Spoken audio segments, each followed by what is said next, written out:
ब्रह्मसूत्र ब्रह्मसूत्र ग्रंथ में page number 291 और 291 पेज के ऊपर से 5 नंबर की पंक्ति है। भाष्य देखिए, इतर परामर्शात या जीवाशंका जाता सा असंभवात निराकृता। मिल गया। तो ये जो पंक्ति है इतर परामर्शित इत्यादि, उसके ऊपर लिखिए पूर्व पक्ष। पूर्व पक्ष तो बात यह चल रही है प्रथमाध्याय तृतीय पाद और 5वां अधिकरण। इस अधिकरण का नाम है दराधिकरणम और इस अधिकरण का विचार विषय वाक्य है अथ यदिदम अस्मिन् ब्रह्मपुरे दहरम पुंडरीकम वेश्म दहर अस्मिन् अंतराकाश इत्यादि। इस वाक्य में आया हुआ शब्द जो दहर आकाश, उस दहर आकाश शब्द का क्या अर्थ है, इस बात का निर्णय करने के लिए यह अधिकरण प्रवृत्त हुआ है। तो पूर्व पक्ष ने कहा था कि दहर आकाश शब्द का अर्थ एक तो हो सकता है भूताकाश अथवा जीव, किंतु उसका खंडन करके दहर आकाश शब्द का अर्थ परमात्मा है, इस बात को बताया था। फिर पुनः 18वें सूत्र में इतर परामर्शात सह अर्थात वाक्य शेष वाक्यों में जैसा परमात्मा का दहर आकाश शब्द का अर्थ परमात्मा करने के लिए जैसे वाक्य शेष में लिंग हेतु है, उस प्रकार जीव को ग्रहण करने के लिए भी लिंग है। अतः दहर आकाश शब्द का अर्थ जीव होना चाहिए ऐसा कहा था, किंतु दहर आकाश शब्द का अर्थ जीव नहीं कर सकते हैं। क्यों? क्योंकि दहर आकाश के लिए जो अपद पापमत्वादि धर्म बताए हैं वे धर्म जीव में संभव नहीं है। तो हेतु दिया था असंभव। असंभवात हेतु के द्वारा इस बात को स्पष्ट किया था कि दहर आकाश शब्द का अर्थ जीव कर नहीं सकते। इसी बात को कह रहे इस पंक्ति में पूर्व का स्मरण करा रहे हैं। फिर पुनः पूर्व पक्षी शंका कर रहा है इस 19 नंबर के सूत्र के पूर्वार्ध में। वो कैसे? तो देखिए एक एक पंक्ति, इतर परामर्शात या जीवाशंका जाता। इतर परामर्शात मतलब इतर शब्द का अर्थ है परमात्मा से भिन्न जीव, और वाक्य शेष में जीव का भी परामर्श होने के कारण दहर आकाश शब्द का अर्थ जीव करना चाहिए ऐसी शंका की थी। जाता इतर परामर्शात या जीवाशंका, जीव विषयक आशंका, शंका जाता सा शंका असंभवात इस हेतु के द्वारा निराकृता का निराकृता शंका जीवाशंका निराकृता असंभवात इस हेतु के द्वारा। तो ठीक है, तो असंभवात ये पद आया है। असंभवात मतलब पीछे सूत्र में दिया हुआ जो असंभव हेतु, उस हेतु से। तो क्या हेतु दिया था, वो क्या अर्थ था उसका? असंभवात इसके ऊपर एक वाक्य छोटा सा, जीवे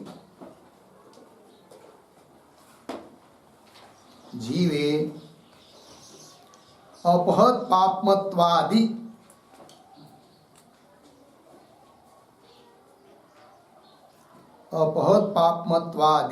असंभवात इत्यर्थः। असंभवात इत्यर्थः।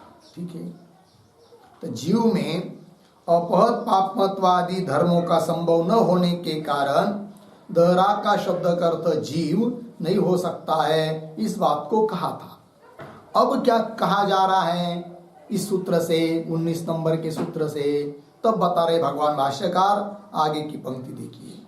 अथ इदानीम मृतस्य इव अमृत सेकात् पुनः समुत्थानम जीवाशंका क्रियते उत्तरस्मात् प्राजापत्यात् वाक्यात्। ठीक है, ये वाक्य है। तो थोड़ा सा अन्वय करते हैं, अथ से लेकर वाक्य तक जो पढ़ा अभी अभी उन शब्दों का अन्वय। अथ इदानीम, एक शब्द छोड़कर अमृत से कात, पीछे मृतस्य इव, मृतस्य इव, आगे उत्तरस्मात् प्राजापत्यात् वाक्यात्, पीछे जीवाशंकायाः, पीछे पुनः समुत्थानं क्रियते।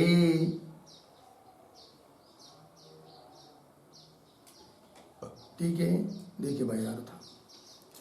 अथ, अब निराकरण तो कर दिया एक बार, उसके बाद पुनः अब इदानीम, अब क्या जी दृष्टांत देकर बता रहे हैं कि अमृत से कात मृतस्य इव, जैसे कोई मर गया हो और उसके ऊपर अमृत छिड़क दिया, सेचन कर दिया, तो जैसे वो मरा हुआ भी पुनः उठ जाए, उस प्रकार यद्यपि दरा का शब्द करते जीव नहीं हो सकता, खंडन कर चुके हैं, तो भी पुनः शंका उठा रहे हैं पूर्व पक्षी, क्या कि दरा का शब्द का अर्थ जीव ही करना चाहिए।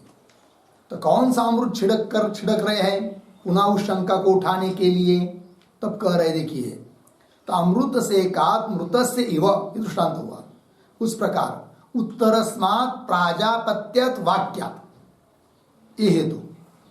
तो उत्तर वाक्य प्रजापति के द्वारा कहे हुए वाक्य, अर्थात दहर विद्या प्रकरण के बाद जो प्रकरण आगे आता है छांदोग्य उपनिषद में, कि जिस प्रकरण में प्रजापति ने इंद्र और विरोचन को उपदेश किया है, तो यद्यपि इस प्रकरण का उस प्रकरण का कोई संबंध नहीं, किंतु पीछे 18वें सूत्र में जीव का खंडन करते समय कौन बात बताई थी कि जीव में अपद पापमत्वादि धर्म संभव नहीं है, इसलिए दरा का शब्द का अर्थ जीव नहीं कर सकते।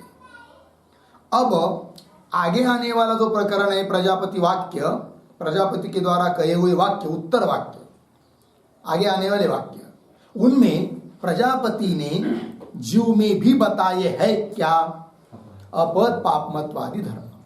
तो जीव में यदि वो धर्म समन्वित हो सकते तभी तो बताए हैं, अतः दरा का शब्द का अर्थ जीव करने में कोई दिक्कत नहीं, क्योंकि उसमें भी अपद पापमत्व इत्यादि का असंभव नहीं है। अब फिर क्या है? संभव है, अर्थात पीछे दिया हुआ जो हेतु असंभवात, उसकी क्या हो जाएगी? असिद्धि, असिद्ध है वो हेतु। ठीक है कि नहीं? इस बात को कहना चाहता है पूर्व पक्षी। अथ इदानीम अमृत से कात मृतस्य इव उत्तरस्मात् प्राजापत्यात् वाक्यात्, आगे आने वाले प्रजापति के द्वारा कहे हुए वाक्य, उन वाक्यों के बल पर क्या जी? जीवाशंकाया, जीव विषयक शंका का पुनः समुत्थानम क्रियते, पुनः सम्यक रूप से स्थापन किया जा रहा है शंका का पूर्व पक्षी के द्वारा। हेतु आधार कौन? उत्तरस्मात् प्राजापत्यात् वाक्यात्। बात लग रही? चलिए, तो ये जो आया है अंतिम में शब्द उत्तरस्मात् प्राजापत्यात् वाक्यात्, उस पर थोड़ा सा लिखते हैं। तो लिखिए, दहरः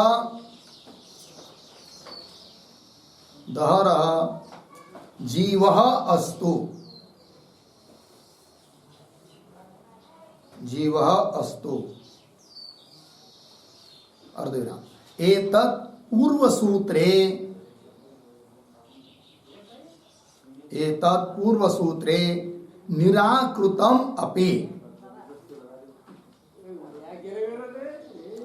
निराकृतम् अपि उत्तरस्मात् प्राजापत्यात् वाक्यात्, उत्तरस्मात् प्राजापत्यात् वाक्यात् बराबर उद्धरण चिन्ह में अथ यदिदम अस्मिन् ब्रह्मपुरे, अथ यदिदम अस्मिन् ब्रह्मपुरे इत्यादि उद्धरण चिन्ह में। छांदोग्य 8:1-1 आगे इत्यपेक्षया, इति अपेक्षया, इत्यपेक्षया उत्तर वाक्ये, उत्तर वाक्ये प्रजापतिना उक्तात्, प्रजापतिना उक्तात् वाक्य बलात्, वाक्य बलात् पुनः समुत्थानं क्रियते, पुनः समुत्थानं क्रियते। बराबर, बराबर पुनः, पुनः जीव एव दहराकाशः, पुनः जीव एव दहराकाशः भवितुं शक्नोति, भवितुं शक्नोति इति शंकते, इति शंकते। पूर्ण विराम। यतो ही, यतो ही यह आत्मा अपहत पाप्मा,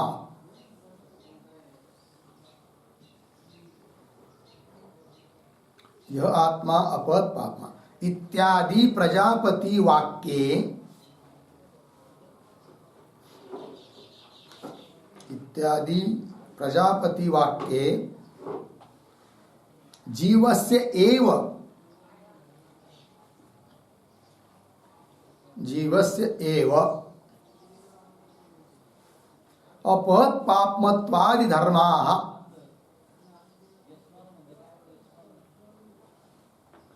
अपहत पापमत्वादि धर्माः उक्ताः भवन्ति, ताः भवन्ति। पूर्ण विराम। अतः, अतः पूर्व सूत्रे उक्तः, पूर्व सूत्रे उक्तः असंभवः हेतुः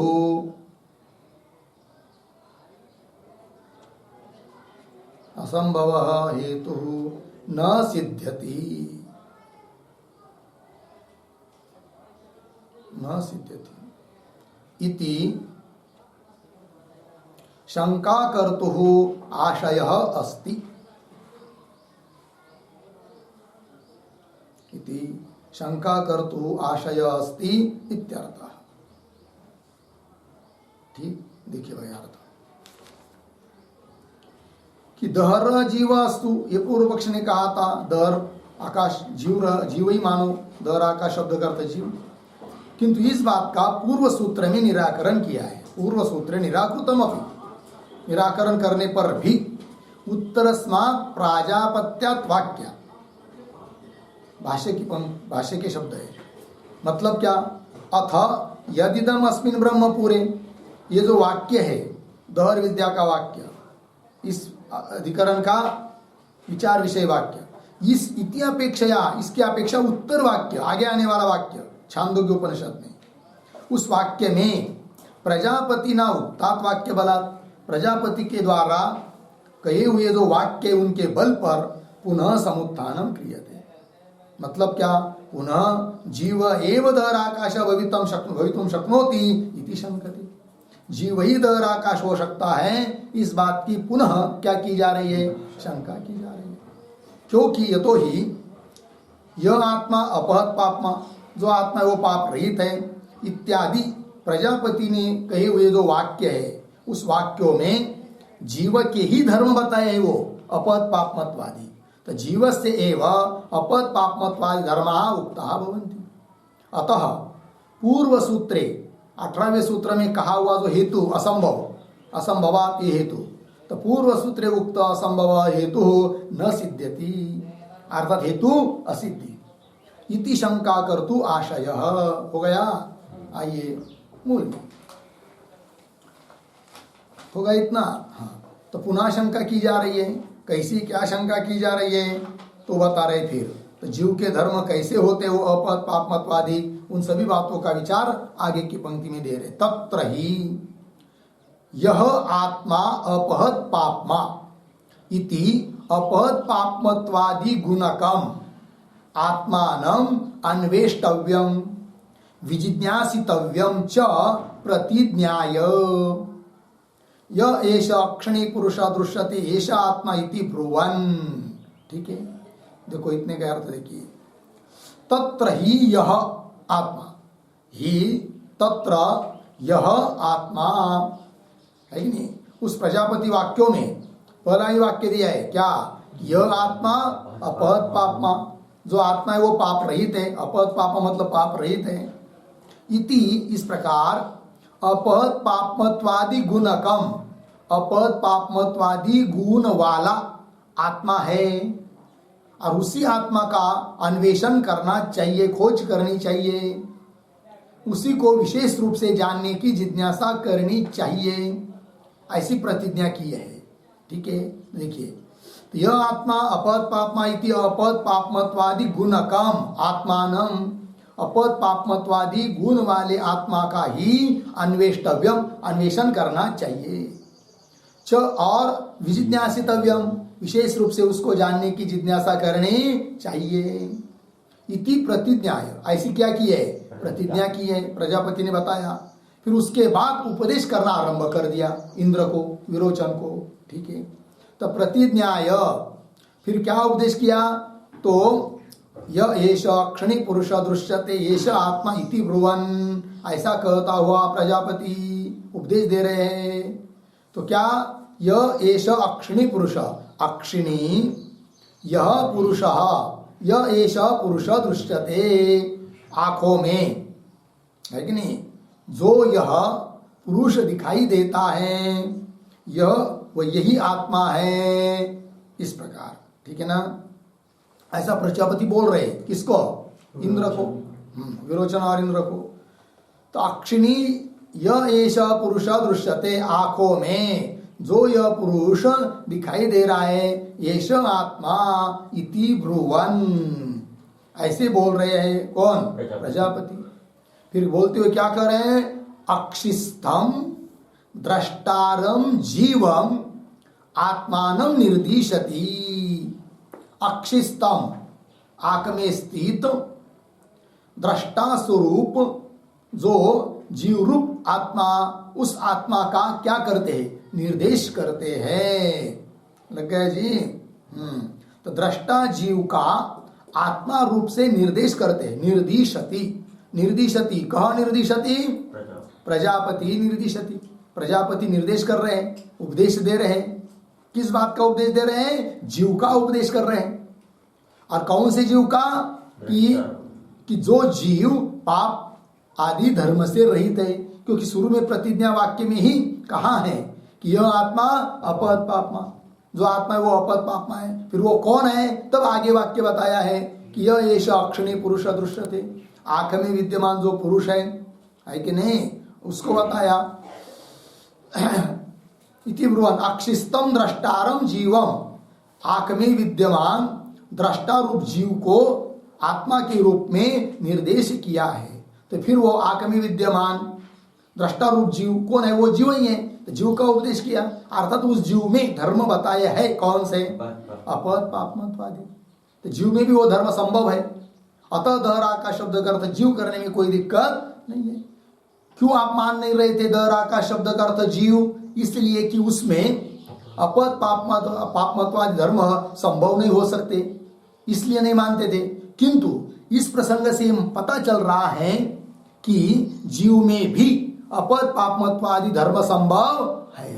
अतः दहरा का शब्द का अर्थ जीव करने में आपको कोई दिक्कत नहीं, ऐसा कह रहा है कौन, पूर्व पक्षी। ठीक है ना जी। तो यहां पर अक्षिस्तम द्रष्टारम जीवम, ऐसा है कि नहीं, उस पर एक वाक्य लिखते हैं।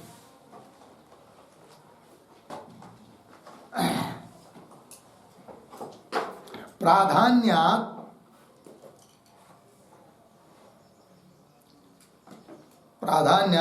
अक्षिग्रहणम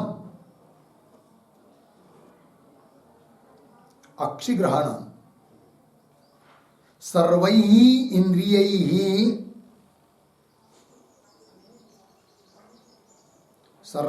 इंद्रियैः विषय दर्शन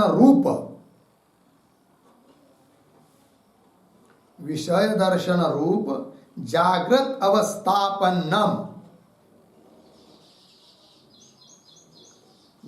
अवस्थापन्नम जीवम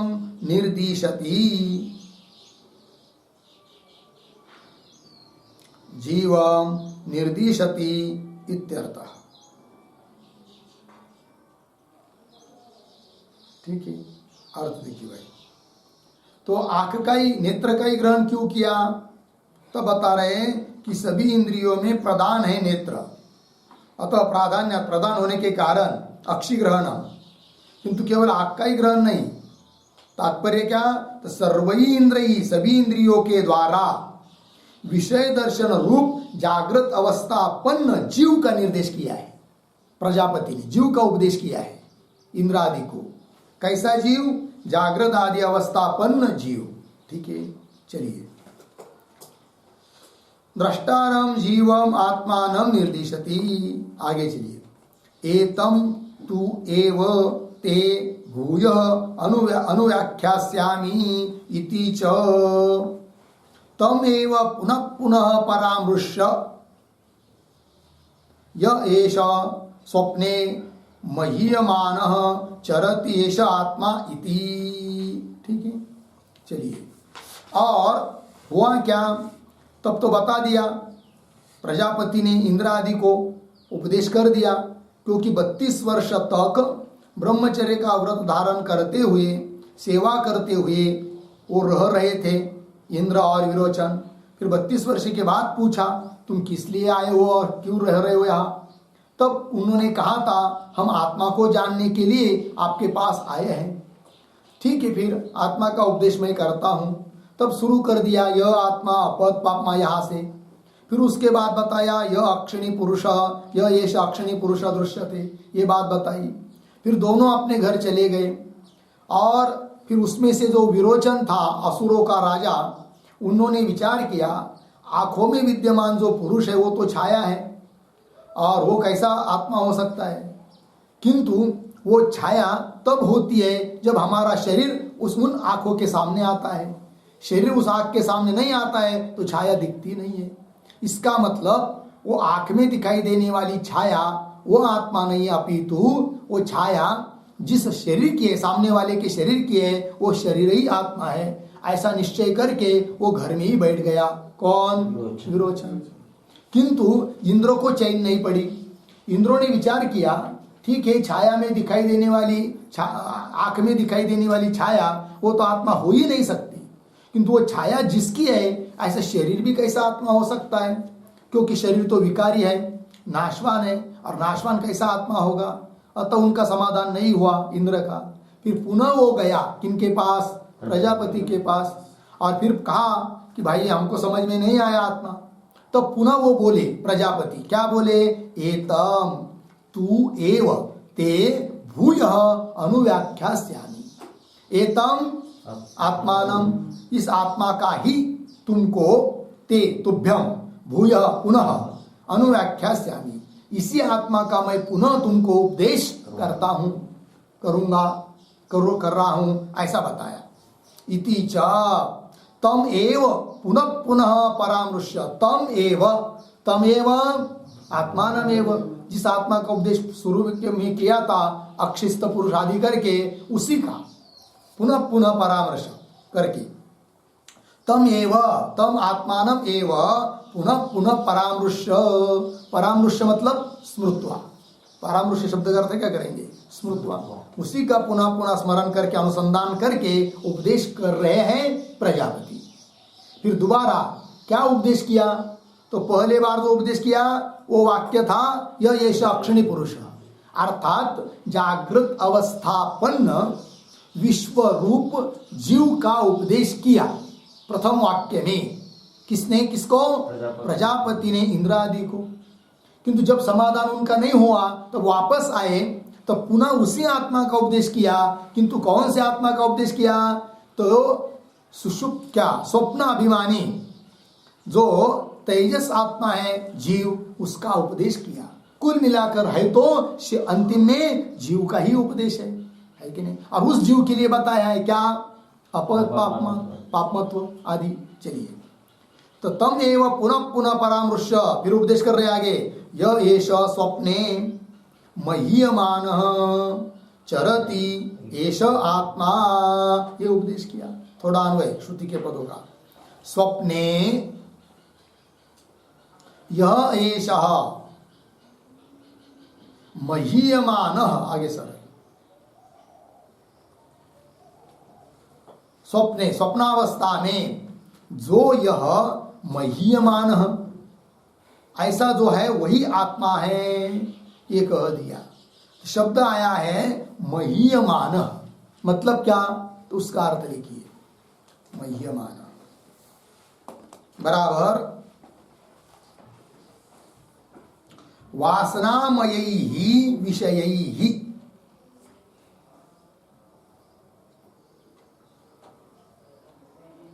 वासनामयैः विषयैः पूज्यमानः,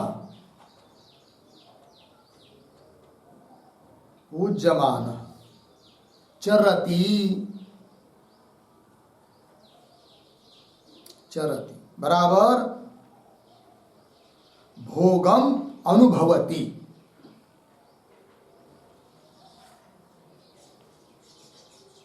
भोगम अनुभवति। ठीक है, देखो यार, तो मह्यमान का अर्थ हो गया पूज्यमान। किनके द्वारा? तो वासनामयी ही विषय, स्वप्न में वासनामय विषय होते हैं और उस वासनामय विषयों के द्वारा पूजा जाने वाला पूज्यमान ऐसा आत्मा, स्वप्नावस्थापन्न आत्मा, चरति अर्थात भोग का अनुभव करता है, वही आत्मा है। ऐसा दोबारा आने के बाद उपदेश किया प्रजापति ने। तो यह स्वप्ने यह एष मह्यमान चरति एष आत्मा इति लग गया जी। पुनः चला गया वो घर में इंद्र, किंतु फिर उसने विचार किया कि स्वप्न में जो पुरुष है भोग कर रहा है वासनामय विषयों का, तो वो भी कैसा आत्मा हो सकता है? उसमें भी उसको दोष दिखाई दिए इंद्र को विचार करने के बाद। फिर पुनः वो इंद्र प्रजापति के पास आया तीसरी बार और पुनः कहने लगा कि स्वप्नावस्थापन्न जो है वो भी आत्मा कैसा नहीं हो सकता, नहीं हो सकता है करके ये बात बताया। फिर प्रजापति ने कहा कि ठीक है, मैं पुनः आपको आत्मा का उपदेश करता हूं। तो तीसरी बार आने के बाद उपदेश कर रहे हैं कौन? प्रजापति। वो कौन उपदेश है? वो आगे की पंक्ति में दे रहे हैं। तद यत्र एतत् सुप्तः समस्तः संप्रसन्नः स्वप्नम न विजानाति एष आत्मा, इस प्रकार आत्मा का उपदेश किया। अभी तीसरी बार जब उपदेश किया तो वह उपदेश सुषुप्ति अवस्थापन्न जो प्राज्ञ संज्ञक जीव, उसका उपदेश किया है। किसने? प्रजापति ने। किसको? इंद्र को। मतलब ये सब पूर्व पक्षी बता रहा है। और किस लिए बता रहा है ये सब बातें? वो कि जीव का ही उपदेश किया है, और जिस जीव का उपदेश किया उस जीव के लिए उन्हीं प्रजापति ने बताया है क्या? वो जीव कैसा है? अपद पापमत्वादि धर्म से युक्त है। अर्थात जीव में भी अपद पापमत्वादि धर्म संभव है। अतः दहरा का शब्द का अर्थ जीव कर लो, क्योंकि उसमें संभव हो जाएंगे फिर कौन? अपद पापमत्वादि। ये उसका अभिप्राय है। बात समझ में आई? और इस प्रकरण का वो उठा रहा है किस लिए? केवल कि जीव में भी अपद पापमत्वादि रह सकते हैं, इस बात को सिद्ध करने के लिए। फिर उसको उदाहरण बनाकर इस बात को सिद्ध करेगा क्या? कि दहराकाश जीव है। ठीक है, तो चलिए फिर अब वो बता रहा है तीसरी बार जब इंद्र प्रजापति के पास गया तब उपदेश किया प्रजापति ने तीसरी बार। वो क्या किया? तत् यत्र एतत् सुप्तः, समस्तः, संप्रसन्न, ये तो तीन विशेषण है। और चौथा स्वप्नम न विजानाति, और जो स्वप्न को नहीं देखता है, एष आत्मा, वो आत्मा है, सुषुप्त अभिमानी जीव। ये बात बताई कि क्या अर्थ है इस श्रुति के पदों का, थोड़ा लिखते हैं इसके ऊपर। तो लिखिए, यत्र काले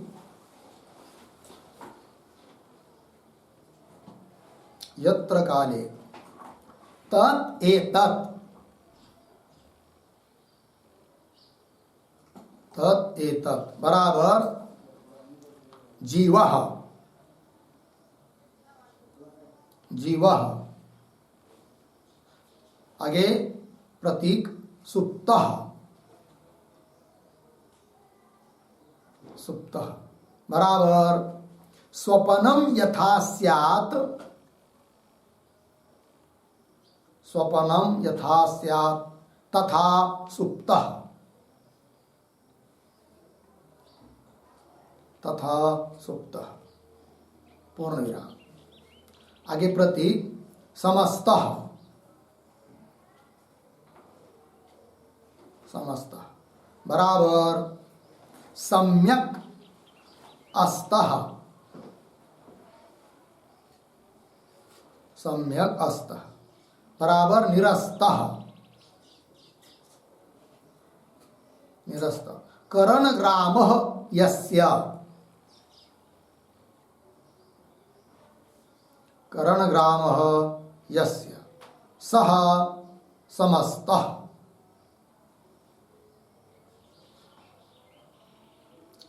यस्य सः समस्तः, अर्धविराम।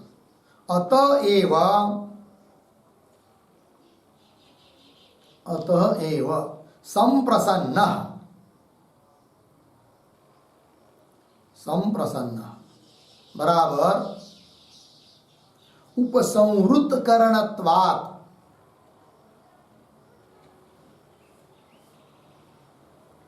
उपसंहृतकरणत्वात् तत्कृत कालुष्यहीनः, तत्कृत कालुष्यहीनः बराबर, बराबर विषय इंद्रिय संपर्क कृत, विषय इंद्रिय संपर्क कृत कालुष्यहीनः, कालुष्यहीनः संप्रसन्नः, संप्रसन्न। सुषुप्तिकालीन जीवः, सुषुप्तिकालीन जीवः। आगे स्वप्न प्रपंचम,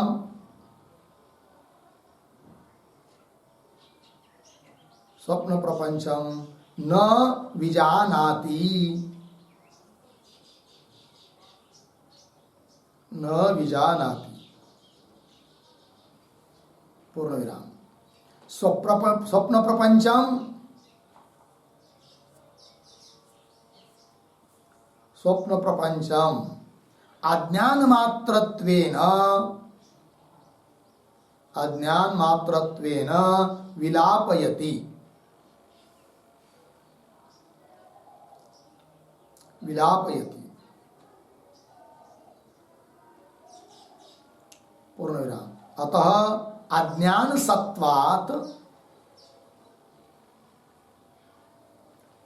अज्ञान सत्वात् मुक्तात् विलक्षणः, मुक्तात् विलक्षणः प्राज्ञः, प्राज्ञः एष आत्मा, एष आत्मा बराबर एष प्राज्ञः, एष प्राज्ञः स्वचैतन्येन,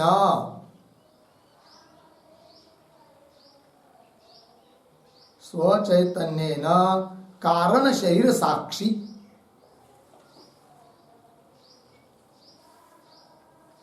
कारण शरीर साक्षी अर्धविराम। तस्य साक्ष्य पदार्थस्य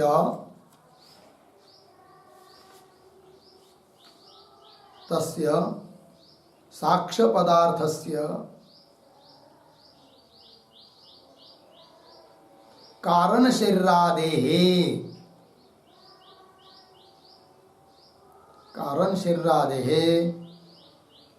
सत्ता स्फूर्ति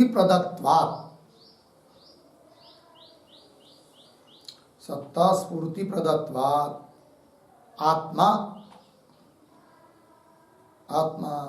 इति श्रुत्यर्थः भवति। ठीक है, देखो भाई अर्थ तो श्रुति का अर्थ कर रहे हैं।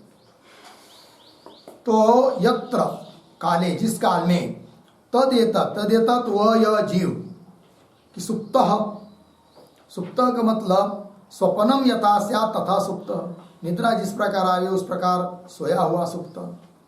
और समस्त मतलब सम्यक अस्तः समस्तः, अस्तः निरस्तः, क्या?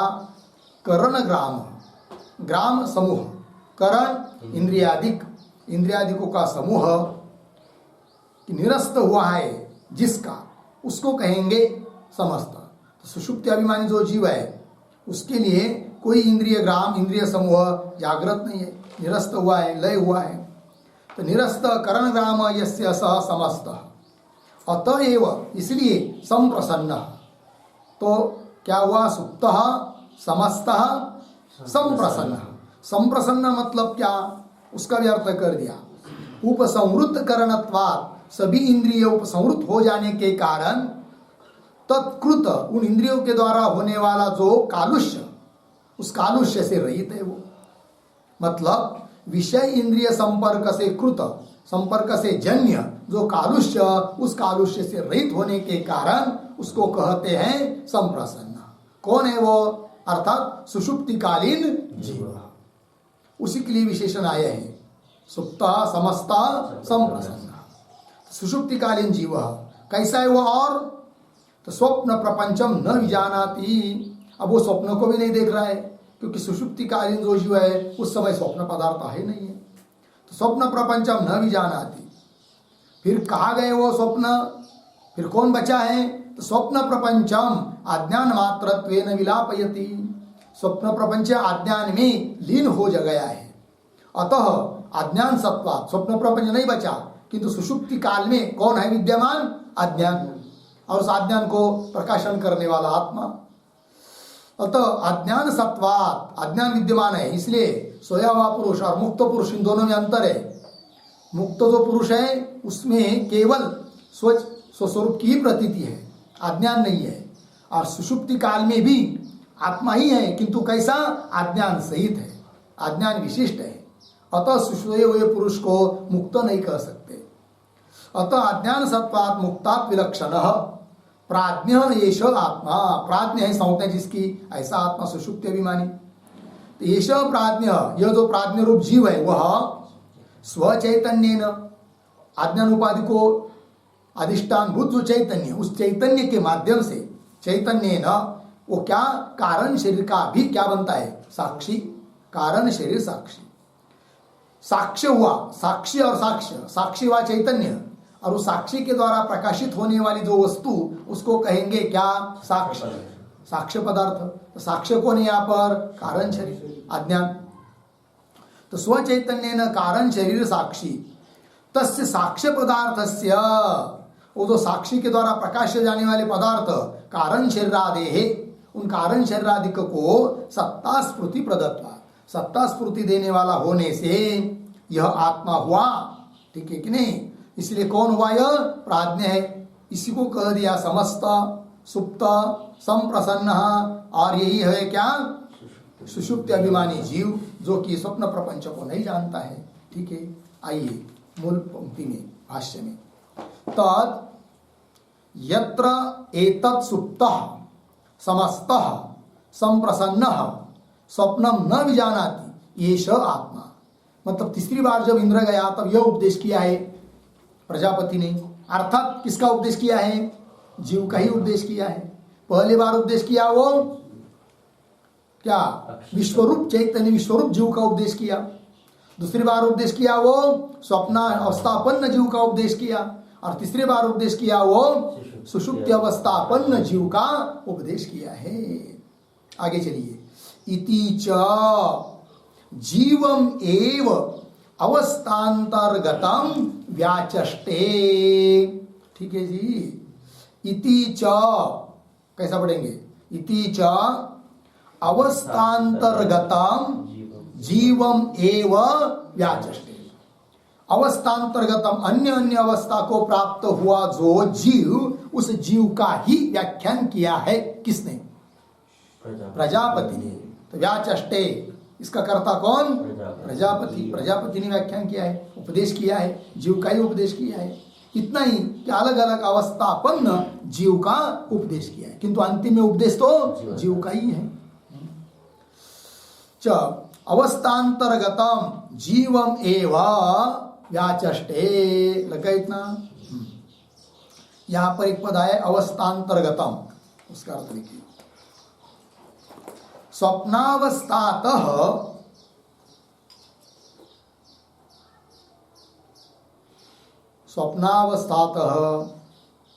अन्या स्वापावस्था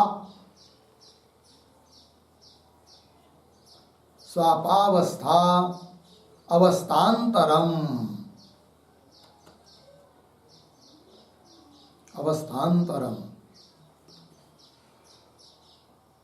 ठीक है। स्वप्नावस्था तो अन्य, स्वप्नावस्था से अन्य जो अवस्था, स्वापावस्था सुषुप्ति अवस्था, अर्थात अवस्था अंतर्गत अन्य अन्य अवस्था, जागृत अवस्था, स्वप्नावस्था, सुषुप्ति अवस्था। तो अवस्थांतर्गतम है कि नहीं? तो अवस्थांतर कौन है? स्वप्नावस्था। यहाँ पर ऐसे अन्य अवस्था को प्राप्त हुए जीव का ही उपदेश किया है। ठीक है, आगे चलिए। तस्य एव च अपपापमत्वादि दर्शयति। ठीक है ना? तो ये जो पंक्ति है ना, तस्य इत्यादि, उसके पूर्व में एक वाक्य लिखते हैं अवतरण।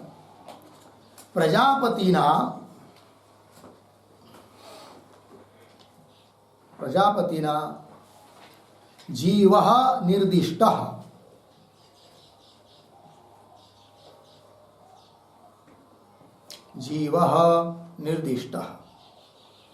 अर्धविराम न तु तस्य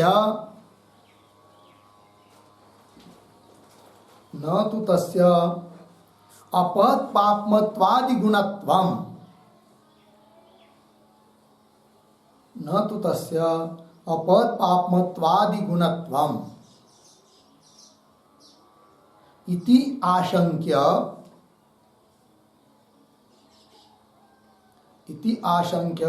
आह तस्य एव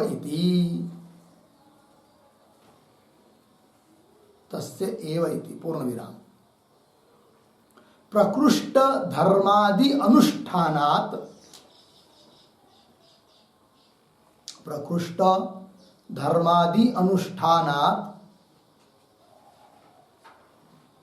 जीवस्य अपहत पापमत्वादि संभवति।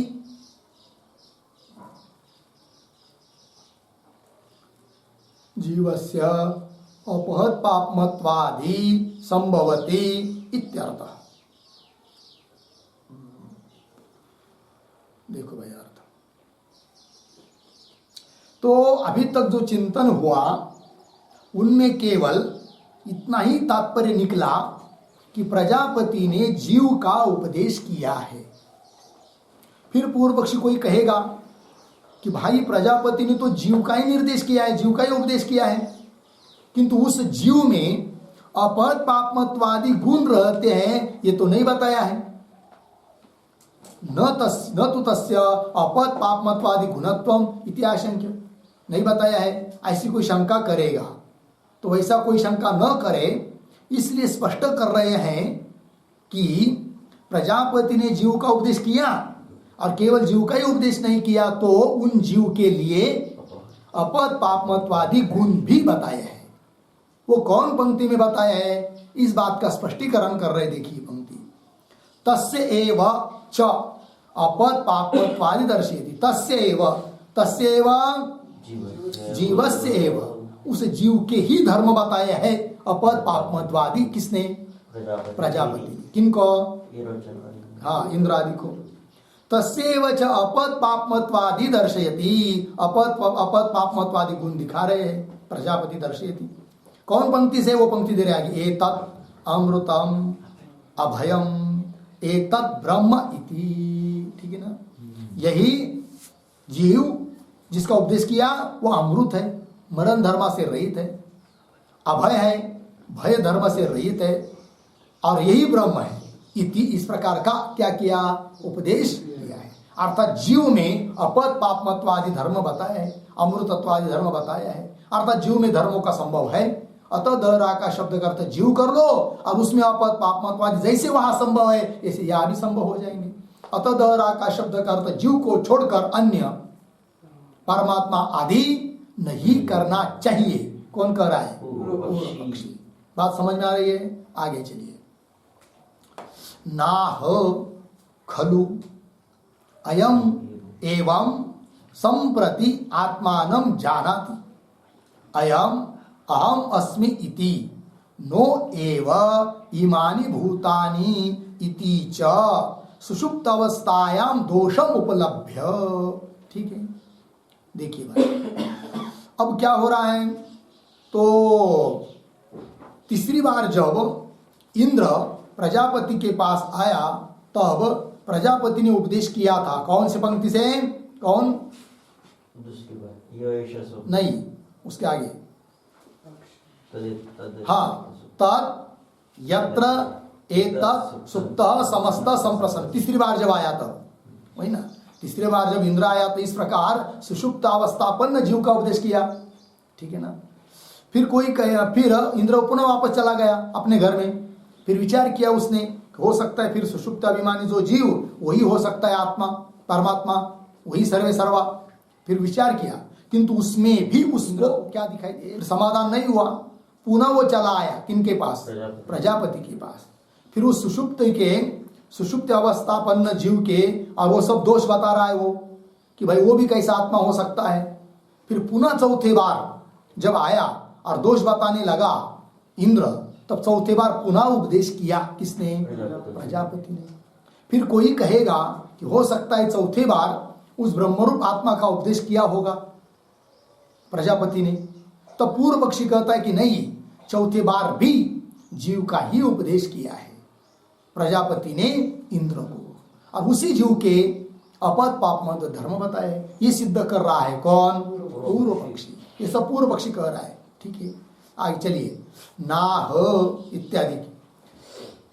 तो नाह, इसके पूर्व में एक वाक्य लिखते हैं अवतरण के रूप में, चतुर्थे अपि पर्याये। चतुर्थे अपि पर्याये शरीरात् समुत्थितत्व लिंगात्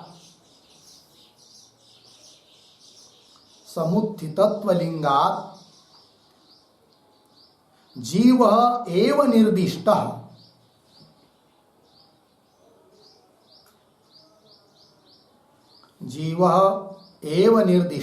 अर्धविराम न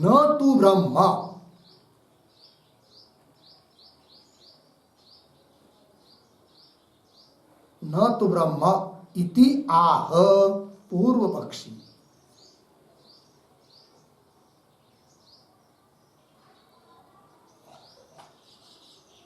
इति आह पूर्व पक्षी नाह इति हो गया। देखो भाई अर्थ, चतुर्थे अपि पर्याय, चौथी बार, पर्याय मतलब बार, चौथी बार जब गया इंद्र प्रजापति के पास, तो जो उपदेश किया है वो भी जीव का ही है। फिर कोई पूछेगा उस पूर्व पक्षी को, चौथे बार जब प्रजापति ने उपदेश किया वो जीव का ही उपदेश है, ऐसा कैसे आप तुम समझ रहे हो? तो पूर्व पक्षी कहता है क्या कि वहां पर बताया है शरीरात समुत्थितत्व लिंगात, शरीर से सम्यक अलग होकर ऐसा बताया है, और शरीर से अलग जीव ही हो सकता है, परमात्मा थोड़ी। इसका मतलब जीव का ही उपदेश किया है चौथे बार भी प्रजापति ने इंद्र को, ऐसा कह रहा है पूर्व पक्षी। चतुर्थे पर्याय शरीरात समुत्थितत्व लिंगात हेतु से जीव एव निर्दिष्ट, निर्दिष्ट उपदिष्ट, उपदेश किया है, न तो ब्रह्म, ब्रह्म का उपदेश नहीं किया। इति आह पूर्व पक्षी, ऐसा बोल रहा है पूर्व पक्षी। देखो पंक्ति को, नाह न अह ऐसा है, आह नहीं अह। खलु अयमेव संप्रति आत्मानं जानाति, संप्रति आत्मानं जानाति, अयम अहम अस्मि इति, नो एव इमानि भूतानि इति च। तो ये वाक्य श्रुति वाक्य भूतानि तक, नहा से लेकर, फिर इस वाक्य में क्या कहा इंद्र ने प्रजापति को? तो देखिए, इति च सुषुप्त अवस्थायां दोषम उपलभ्य, इस प्रकार के सुषुप्त अवस्था में भी दोष को देखकर गया, बता रहा है कौन? इंद्र। क्या दोष? वो एक इसी वाक्य में, न अह खलु, खलु अव्यय है, अह भी अव्यय है, अह खेद अर्थ का अव्यय है, खेद अर्थ है उसका, उस श्रुति का अर्थ लिखाएंगे आपको, पूरी श्रुति का। तो खलु अयम एव संप्रति, संप्रति वर्तमानी सुषुप्त अवस्था में, आत्मानं जानाति, न का अन्वय जानाति के साथ, न जानाति कि यह सुषुप्त अवस्थापन्न जीव आत्मा न मतलब स्वयं को भी नहीं जानता है। किस प्रकार? अयम अहम अस्मि इति, मैं यह हूं, इस प्रकार से सुषुप्त अवस्था में सुषुप्त अभिमानी जीव स्वयं को जानता है क्या? नहीं जानता है। और नो एव इमानि भूतानि, और इन भूतों को, घटपट आदि वस्तुओं को भी नहीं जानता है। और जो स्वयं को नहीं जान पा रहा है, भूतों को नहीं जान पा रहा है, अन्य प्राणी मात्रों को भी नहीं जान पा रहा है, ऐसा जो सुषुप्त अवस्थापन्न जीव, वो कैसा ब्रह्म हो सकता है, कैसा आत्मा हो सकता है? ऐसे दोष दिखाई दिए किसको? इंद्र को। फिर पुनः वो चला गया प्रजापति के पास, ये बात चल रही है। तो ये जो वाक्य है कि न अह खलु इत्यादि श्रुति वाक्य, उस श्रुति वाक्य का अर्थ लिख लेंगे। तो लिखिए, अह इति निपातः, अह इति निपातः खेदार्थे भवति,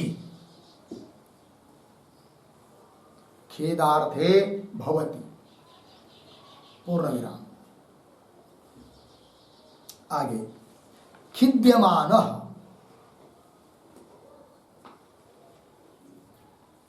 खिद्यमानः कंस में लिखिए, खिन्न हुआ, दुखी हुआ, खिन्न हुआ, व्याकुल हुआ, कंस बंद। आगे, इंद्रः उवाच, इंद्रः उवाच, अयम प्रतीक है, अयम बराबर सुप्तः पुमान, सुप्तः पुमान। आगे प्रतीक संप्रति, संप्रति बराबर सुषुप्त अवस्थायाम, सुषुप्त अवस्थायाम। आगे, आत्मानं न जानाति, प्रतीक है, आत्मानं न जानाति बराबर, बराबर अयम अहम अस्मि इति, अयम अहम अस्मि इति एवं आत्मानं न जानाति, आत्मानं न जानाति, पूर्ण विराम। आगे प्रतीक, नो एव, नो एव बराबर न एव, न एव इमानि भूतानि जानाति।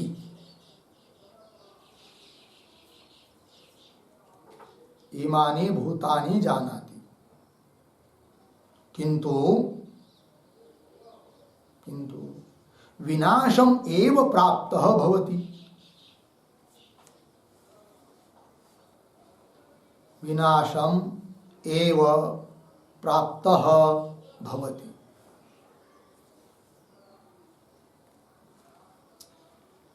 पूर्ण विराम। नाहम अत्र न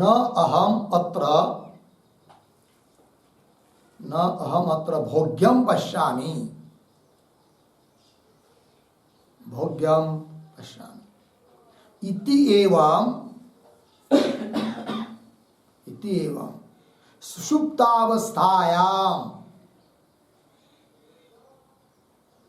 सुषुप्तावस्थायां दोषम उपलभ्य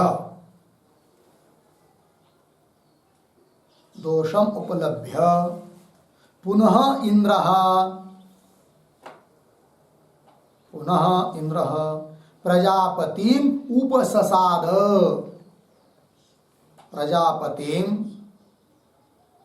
उपससाद बराबर शिष्य भावेन शरणं गतवान।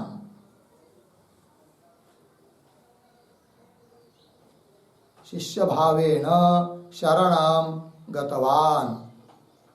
पूर्ण विराम। आगे तम दोषम श्रुत्वा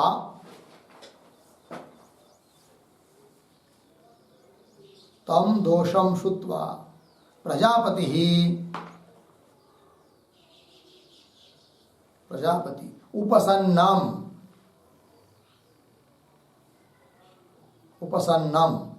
बराबर शरणागतम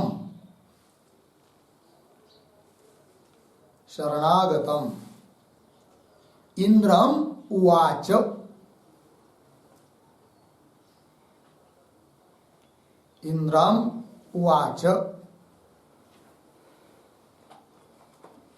ध्यान देकर एतम तु एव इत्यादि आगे आ रहा है भाष्य में।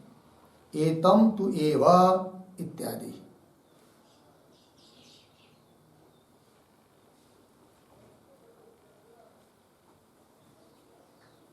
ठीक है। चलिए अब भाष्य में आइए। इसका अर्थ देखिए पहले जो लिख के दिया।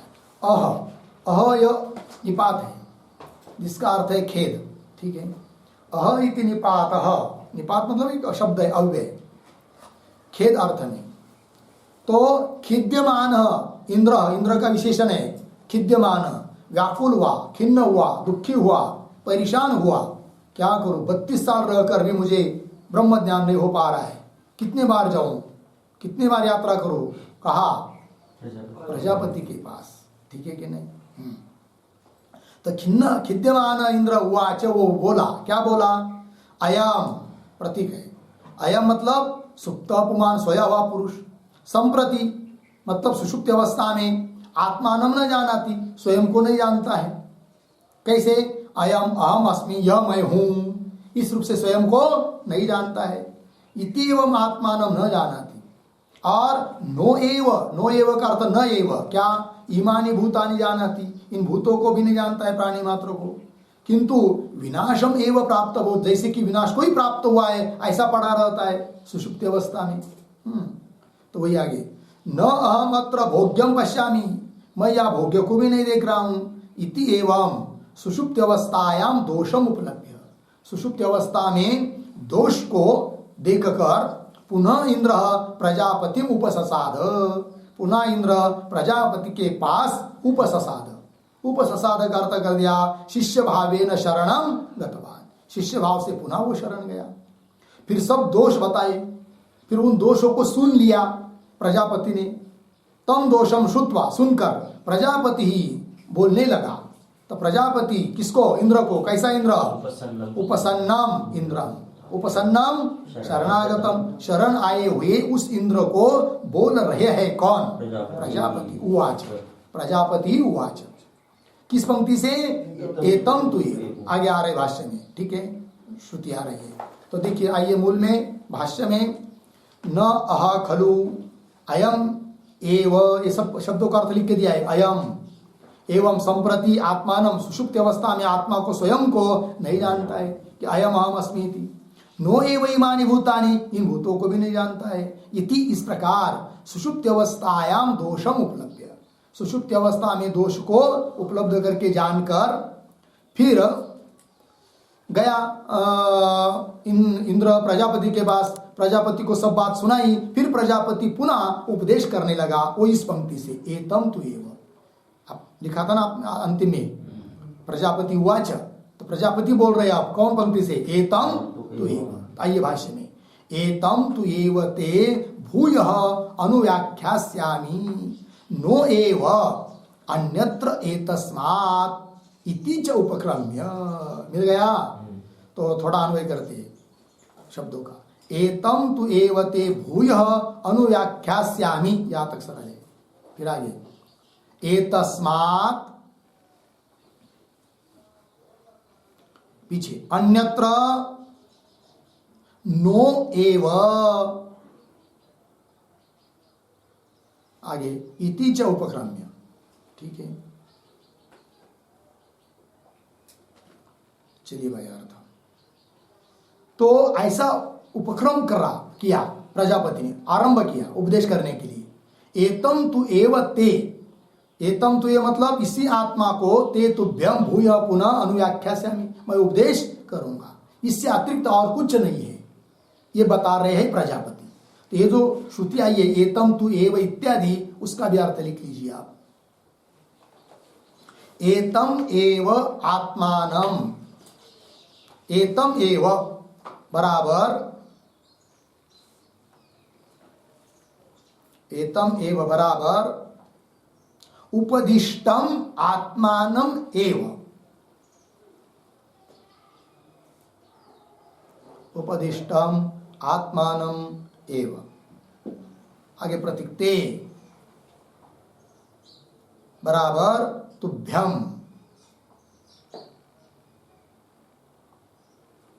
तुभ्यम। आगे प्रतीक भूयः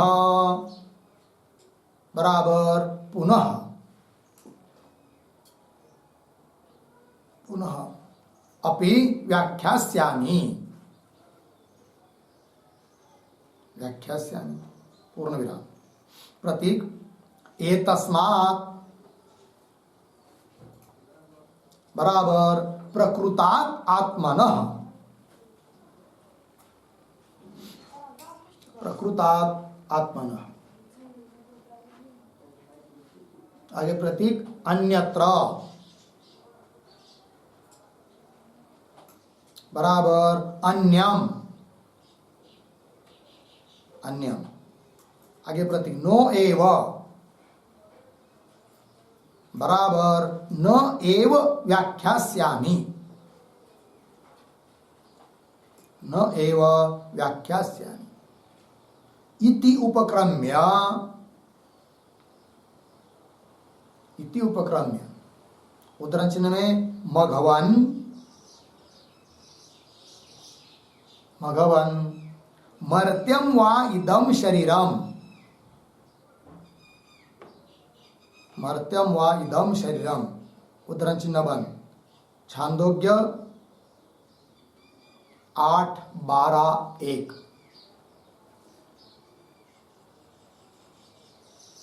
आगे इति निंदापूर्वकम, इति निंदापूर्वकम जीवम एव दर्शयति इत्यर्थः,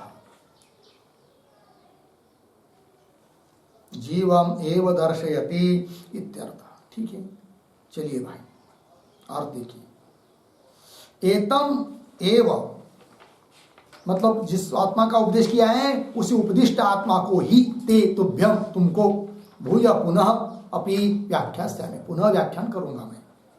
क्योंकि ये तस्मात् मतलब प्रकृतात् आत्मन, जिसका मैंने तुमको उपदेश किया है उस प्रकृत आत्मा से अन्यत्र अर्थात अन्य भिन्न नो एव कुछ नहीं है। न एव व्याख्यास्यामि, और किसी का उपदेश नहीं करूंगा क्योंकि वही आत्मा है। ठीक है जी। इति उपक्रम्य, ऐसा उपक्रम करके आरंभ करके फिर कहा है मघवन, हे इंद्र, मर्त्यम वा इदम शरीरम, यह शरीर कैसा है? मरते मरणशील है।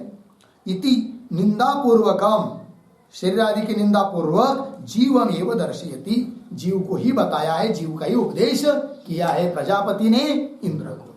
आइए मूल में, एतम तु एव ते भूय अनुव्याख्यास्यामि नो एव अन्यत्र एतस्मात् इति च उपक्रम्य, ऐसा उपक्रम करके फिर बताया क्या? शरीर संबंध निंदा पूर्वकम, शरीर के संबंध की क्या की है? निंदा की है। जैसे आपको अभी लिख के दिया ना, मघवन मर्त्यम वा इदम शरीरम इति निंदा पूर्वकम जीवम एव दर्शयति, निंदा पूर्वक जीव को ही दिखाए, शरीर आदि की निंदा की है। तो वही शरीर संबंध की निंदा, तो शरीर संबंध निंदा पूर्वकम फिर उपदेश किया है आगे, एषः संप्रसादः अस्मात् शरीरात् समुत्थाय परम ज्योति उपसंपद्य स्वेन रूपेण अभिनिष्पद्यते सह उत्तमः पुरुषः इति। इस वाक्य से चौथे बार उपदेश किया है प्रजापति ने इंद्र को। तो अर्थ देखिए, एषः संप्रसाद, संप्रसाद जीव, संप्रसाद शब्द का अर्थ क्या? जीव। वैसे संप्रसाद शब्द का अर्थ शक्यार्थ सुषुप्ति अवस्था, किंतु लक्ष्यार्थ जीव होता है, अतः जीव लेना। एषः संप्रसाद जीव अस्मात् शरीरात् समुत्थाय, इस शरीर से उठकर, अर्थात इस शरीर का अभिमान त्याग कर, क्या जी? परम ज्योति उपसंपद्य, परम ज्योति अर्थात परमात्मा, उसको प्राप्त करके स्वेन रूपेण अभिनिष्पद्यते, अपने स्वरूप से ही अभिनिष्पद्यते, साक्षात्कार कर लेता है। स उत्तम पुरुष, वही उत्तम पुरुष है इति। तो ये चौथे बार उपदेश किया है, किंतु इस चौथे बार किए हुए उपदेश में भी क्या आया है? शरीरात् समुत्थाय, शरीर से उठकर। और शरीर से अलग होना कौन हो सकता है? परमात्मा या जीव? जीव ही हो सकता है। इसका मतलब चौथे बार भी जो उपदेश किया है वो किसका? जीव का ही उपदेश किया है, ऐसा पूर्व पक्षी कह रहा है। इति च इति जीवम एव शरीरात् समुत्थितम उत्तम पुरुषम दर्शयति, जीव को ही क्या दर्शयति? जीवम एव दर्शयति, जीव का ही उपदेश कर रहे हैं प्रजापति। कैसे? शरीरात् समुत्थितम उत्तमम पुरुषम, शरीर से उठा हुआ, शरीर का अभिमान त्याग करके ऐसे उत्तम पुरुष के रूप में जीवम एव दर्शयति, जीव का ही उपदेश कर रहे हैं प्रजापति इंद्र को। आगे आगे, तस्मात् अस्ति संभवः जीवे पारमेश्वराणाम धर्माणाम, तस्मात् पारमेश्वराणाम धर्माणाम जीवे संभवः अस्ति। तस्मात् पारमेश्वराणाम धर्माणाम जीवे संभव अस्ति, इसलिए तस्मात् शब्द आया यहां पर भाई। तस्मात् मतलब क्या? तस्मात् शब्द का अर्थ लिखिए, तस्मात् प्रजापति वाक्यात्,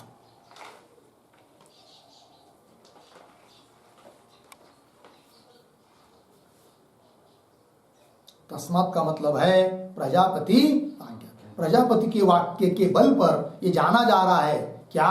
कि परमेश्वर के जो धर्म है उसका संभव जीव में भी है, वही करे। तस्मात् पारमेश्वराणाम धर्माणाम, परमेश्वर में रहने वाले जो धर्म, अपद पापमत्वादि धर्म, उनका जीवे संभव अस्ति, जीव में रहना संभव है, रह सकते हैं ये धर्म। पूर्व सूत्र में क्या कहा था कि अपद पापमत्वादि धर्मों का जीव में क्या है? असंभव है, ये हेतु दिया था। अतः धरा का शब्द कर, तो जीव नहीं कर सकते, असंभवात हेतु दिया था। उस असंभवात हेतु क्या कर दिया?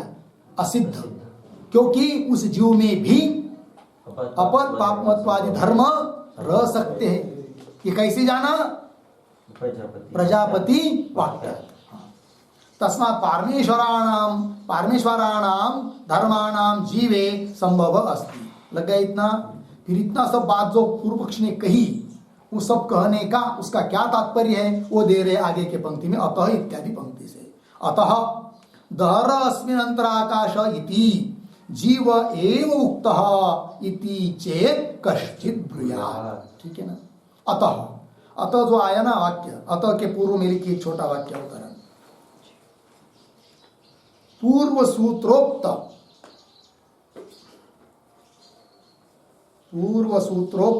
असंभव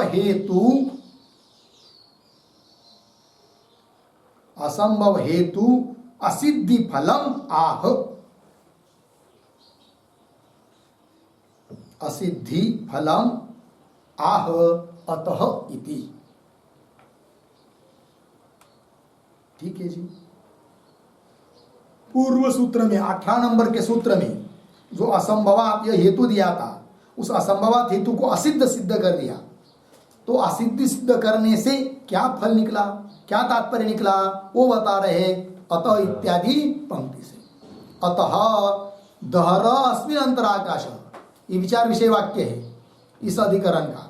तो दहर अस्मिन् अंतराकाश, अस्मिन् दहर अंतराकाश, इस हृदय रूप कमल में जो अल्प ऐसा दहर आकाश है, वो कौन है?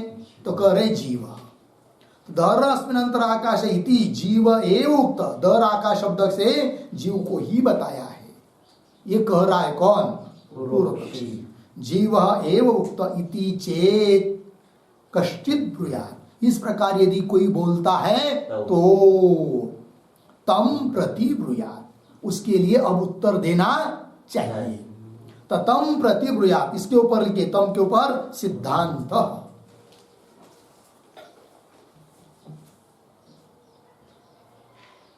तम प्रति ब्रूयात्, ठीक है ना। अभी तक तो पूर्व पक्ष ने अपनी बात रखी, अब उसका खंडन कर रहे कौन? सिद्धांती, ठीक है ना। और खंडन करने के लिए आधार क्या है? तो सूत्र का उत्तरार्ध, आविर्भूत स्वरूप तू, ठीक है। इसकी व्याख्या करते हुए उस पूर्व पक्षी का खंडन कर रहे हैं। और पूर्व पक्षी का खंडन करके जिस आधार पर पूर्व पक्षी ने दहराका शब्द का अर्थ जीव यह सिद्ध करने का प्रयास किया, उस आधार जो प्रजापति वाक्य आदि है, उसका क्या बात, क्या तात्पर्य समझा है पूर्व पक्ष ने, उसका ही खंडन करना है। तब सिद्ध हो जाएगा क्या? कि दहराका शब्द का अर्थ जीव नहीं हो सकता है। किंतु इस बात का विचार हम लोग कल करते हैं।